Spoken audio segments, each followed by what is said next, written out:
steps continue to be taken so that Crimea can become part of Russia. All right, thanks very much for that update live from Moscow there, our correspondent Natalie Feary.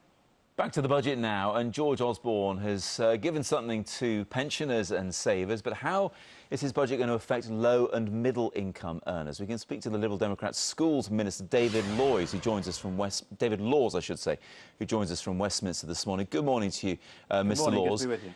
You're obviously in government, you're in coalition with the Tories, so how much of this budget was yours? Well, what was straight out of the Liberal Democrat manifesto was actually the biggest policy announced by the Chancellor in his budget statement yesterday, which was yet another increase in the personal income tax allowance, which in our manifesto back in 2010 we said should rise to £10,000 per year.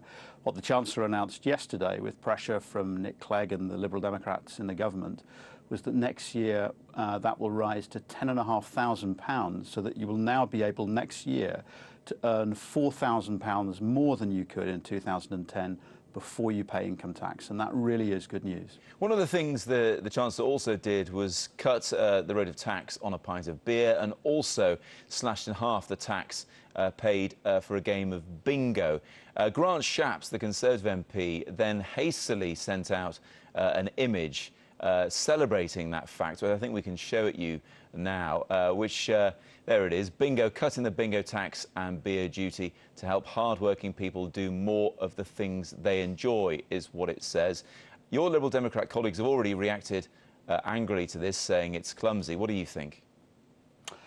I think that's quite a small issue, really. I mean, it's not something that I worry about tremendously, how the Conservatives choose to present things in the Chancellor's budget. I'm far more concerned about the big fundamentals here. And the big fundamentals are, firstly, that we're getting recovery back and we're getting borrowing down.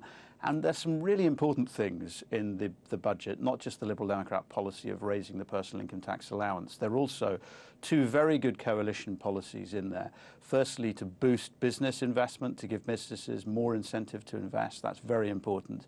And the other thing that has really dominated the newspaper coverage today of the budget, the reforms that have been made to savings taxation and to pensions, which are really going to help people who are savers and who are retiring and want flexibility in the way they use their pension pots. But some of those proposals have come from Steve Webb, the pensions minister, but they're in a coalition budget and they're very, very popular and welcome. OK, David, briefly, I'm sure your Liberal Democrat supporters pride themselves on being a bit more environmentally concerned, and the budget wasn't particularly environmentally friendly. They're cutting the tax on flights. They're also capping how much businesses will have to pay for carbon emissions. What do you think about that? I think the government's doing a lot of very positive things on the green economy to, for example, reduce the waste of energy. But we do occasionally have to take decisions to make sure that we don't drive industries that are very energy intensive offshore. If we do that, we don't actually help to reduce carbon emissions. We would just transfer businesses in this country to other countries where they have a different tax regime. So I think overall the environmental strategy of the government is absolutely right. We occasionally need to make sure that we don't overdo some of these individual measures in a way that simply causes businesses to move out of the United Kingdom. That's sensible. David Laws, thanks very much. Good to be. It's approaching 6.